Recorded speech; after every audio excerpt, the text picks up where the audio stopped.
Bonjour chers internautes de IGFM et d'ailleurs et bienvenue dans ce journal. Au sommaire, un report de la reprise des cours à l'université Cheikh Anta Diop de Dakar. La rentrée est repoussée pour près de 2 semaines. Les enseignants des classes passerelles qui avaient entamé une grève de la faim pour demander leur inclusion dans le recrutement suspendent la grève. Et puis en sport, faute de terrain homologué, la Côte d'Ivoire va devoir se tourner vers le Sénégal ou le Ghana. Tout de suite, les détails.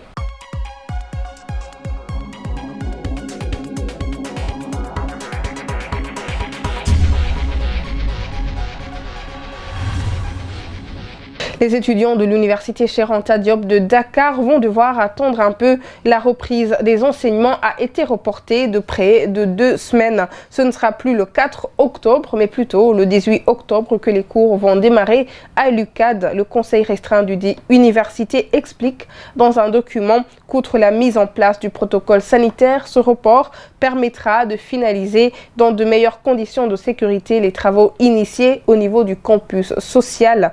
Il encourage cependant les activités pédagogiques en ligne.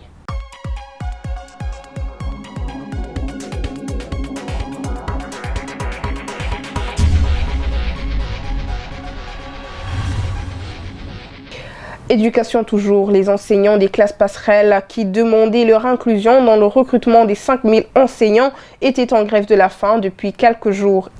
Ils ont finalement stoppé leur mouvement d'humeur. Ce, après discussion avec le directeur des ressources humaines du ministère de l'Éducation nationale, ont-ils fait savoir face à la presse ce mercredi. Ils se disent rassurés après échange sur la question. Nous lui faisons entière confiance. Le directeur connaît la situation des enseignants des classes passerelles du Sénégal parce qu'il a eu à gérer des classes passerelles à Thiaroye et à Kanel.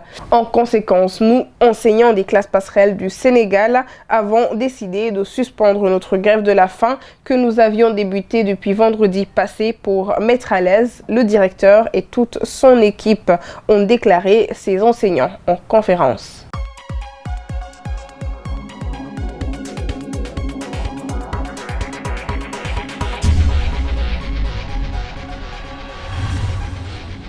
Puis en politique, jadis très acerbe contre le chef de l'État et son régime, Fatoumata Ndiaye, chef de file du mouvement Fouta Tampi, semble devenue laudatrice.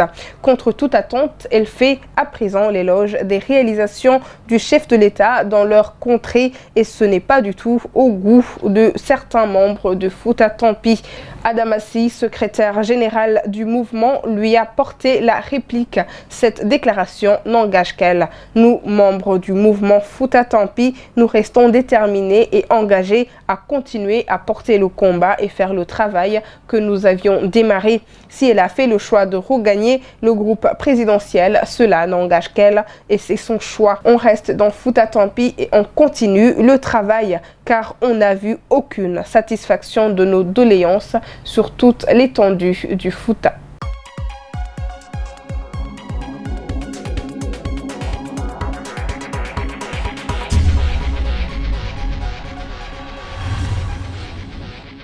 Le bilan du jour de la pandémie Covid-19 au Sénégal. Sur 1908 tests réalisés, 24 sont revenus positifs ce mercredi 22 septembre 2021.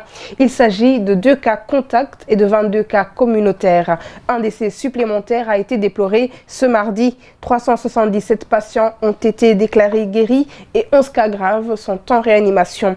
À ce jour, 73 692 cas ont été positifs au Sénégal, dont 70 672 guéris et 1849 décès. 1170 patients sont encore sous traitement.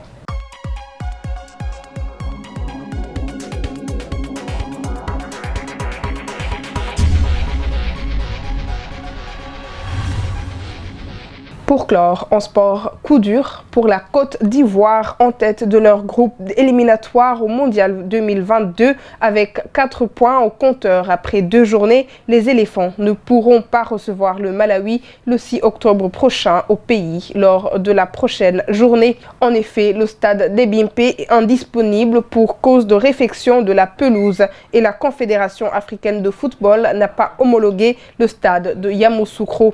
Par conséquent, les hommes de Patrice Baumel devront accueillir leur adversaire dans un pays voisin, probablement au Sénégal ou au Ghana. Merci chers internautes d'avoir suivi ce journal. On se retrouve demain sur www.igfm.sn.